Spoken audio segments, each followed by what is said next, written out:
بسم الله الرحمن الرحیم. السلام علیکم ګرانو کتونکو، زه یم ستاسو چې دا وهال زه ولاړ یم د شب قدر یوټیلیټي سټور مخې ته. دې سره پیوست چې کوم دا دوکانونه دي دا تاسو کتلی شئ. دا زه ډي سي صاحب ته، اے سي صاحب ته، دا مختلف ادارې چې کوم دي دوی ته زه ښیم دې کې چې سرکاري غوړي راځي، چیني راځي، او دا تاسو کتلی شئ دا روډ دلته ډیوټي ده، جهاد الله نوم یې دی. دوی چې په دې ډبو کې چې کوم دي دا غوړي چې تاسو ګورئ، په دې کې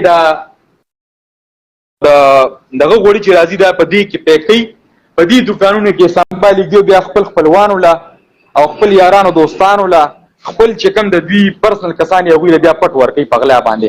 دا یوازې په دې شب قدر په دې سټور کې دا شی نه شروع، دا د شب قدر په هر یو سټور کې دا لوبه شروع ده. دا چې سرکاري بدماش دی په دې کرسۍ باندې چې کوم ناست ده، دې کرسۍ باندې چې دا یوټیلیټي سټور افسرانو کېنولی دی، دا تاسو کتلی شئ دا چې بدماش دی.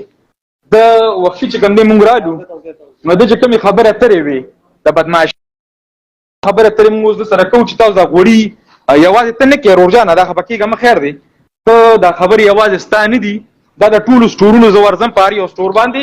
ستاسو غوجی چې کومې دي سرکاري ډي سي صاحب ته خو ودې، اے سي شب قدر افتاب خان ته ودې، ته صرف او صرف تا نن موړه نیولي دي سرکاري په ګنده وډه کې، خو داسې خلک دي ونه نیول. نمبر غلي دي سټورونو والا کوم کارونه چې شروع کړي دي سټورونو والا. زما د دې حکومت نه دا ګیله ده چې یاره د ده کیمرا د ده آف کیمرا ورسره راځي، د ده آف کیمرا ورسره راځي.